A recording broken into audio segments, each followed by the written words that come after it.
Hello everyone, and welcome back or welcome to my channel if this is your first time here. My name is Amy and I have a somewhat unhealthy obsession with Formula 1. This week we are at the Shanghai International Circuit for the first time since 2019, and here's what you can expect. Behind me you can see the incredibly real and definitely not printed off Shanghai International Circuit.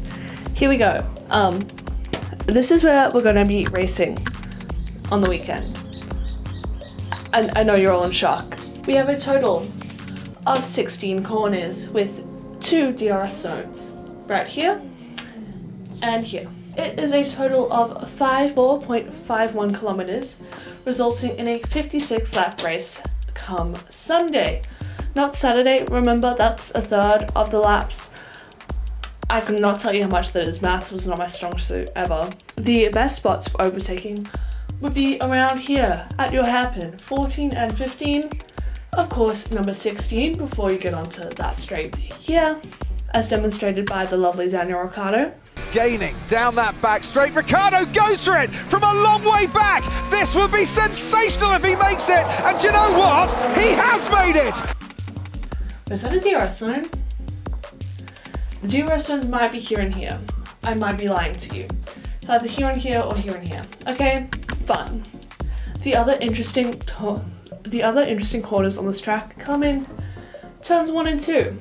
Okay, that's a funky looking corner, followed by turns 3 and 4. A lot of G-forces go through the driver's necks come turn 7 with their lovely little swoop you see there. Quite an interesting shaped track if you ask me. You want to know why? It's because it's designed to look like the Chinese lettering for the word Shang, which means upwards from above. So it's designed to look like the word upwards when you look at it from above. So when you're upwards of the track, it's designed to look like the word upwards. Isn't that kind of fun? I think that's kind of fun. Anyway, back to me. She'll explain the rest to you. This is just a little fun fact for you. This weekend is also our first sprint round on the calendar, meaning that I actually missed 4 out of the 5 sessions. 3 competitive sessions I'm missing, and I am not happy about it. Anyway, this means that the drivers also only get 1 qualifying session after not being here in like 5 years. Okay, most of these drivers have not driven this track, which will make things pretty interesting and hopefully even out the playing field a little bit. For those of you who are not aware as to what the sprint format is, basically, on Friday we have free practice 1, followed by sprint qualifying in the evening. Then on Saturday we move on to the sprint race, followed by proper qualifying, and Sunday your regular race. Now, sprints are actually just like a normal race, but like a third of the distance. People generally don't tend to make pit stops, so it's just like flat out, like zoom to the finish line. Which in some tracks is pretty interesting, and in other tracks it's kind of pointless. We'll see, it's never been run at Shanghai. Obviously this is a new format, so that's something to keep up. And again, very interesting that they chose Shanghai, given we haven't been there in a few years. It's the first sprint race of the season. Speaking of the last time out we were in China, it was 2019. You know, Bottas got pole position, Hamilton won the race, and how blissfully unaware we all were of both, you know, this international disaster that would happen the next year, and of course Max Verstappen's dominance, which to some people may as well be an international disaster. It was a classic rain-soaked event for the 1000th Formula 1 Grand Prix to take place, and whilst all the drivers got away pretty cleanly, the first action came at turn 6, when Danny Kvyat, aka The Torpedo, fun fact, he got his nickname The Torpedo at the circuit just a few years earlier, and Carlos Sainz had her coming together, resulting in them going into the other McLaren of Lando Norris and a virtual safety car. Not a proper one, just a virtual one, so we're cool. All 3 drivers were able to get underway. Carlos Sainz with a bit of a broken wing, and Lando Norris was in the air at one point. Danny Kvyat was found at fault for the incident, of course. There was a little bit of Ferrari team orders, but honestly, what's new there? You had an interesting battle between Vettel and Verstappen back when Vettel was at Ferrari. I miss Seb. And yeah, other than that, the race was fairly uneventful, with a 1-2 for Mercedes and Sebastian Vettel in 3rd. Now that would be a banging podium if it was 2024, mainly because Seb is no longer in the sport. And also, if we go to Mercedes 1-2, the scenes, I'm just saying. So yeah, There are a few things to look out for if you're going to be watching this weekend. Obviously, the usual form guide, basically throw it out the window. Not quite, because Red Bull will probably still dominate because, you know, Red Bull. However, people are very much hyping up Ferrari for this weekend, given it is actually a front-end limited track, and obviously that, you know, suits Ferrari a bit more than it suits Red Bull.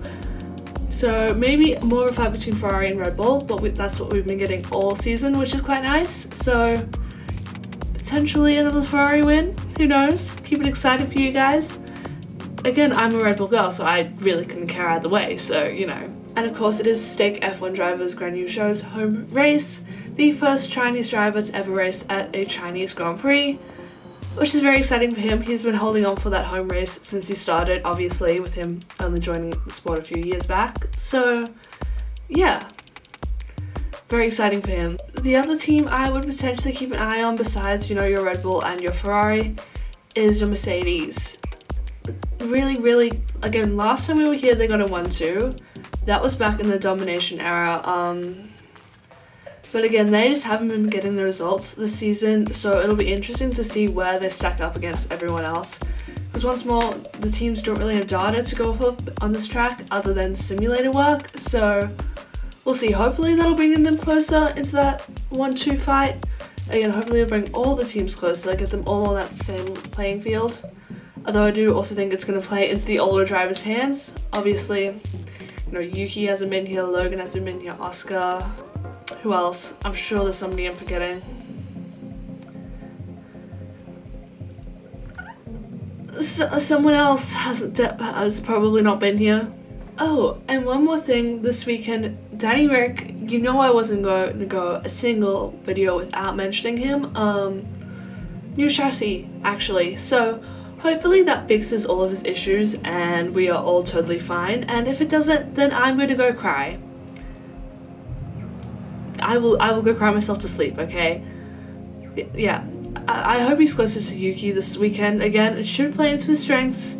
This is a track he's historically done well at. Those overtakes I mentioned earlier. And of course, him being an older driver who has more experience on this track. New chassis, it's gonna all come together, he's gonna slay, and everybody's gonna forget how bad he's gone the past couple of races. Okay, that's the plan, we're all cool with that. Thank you.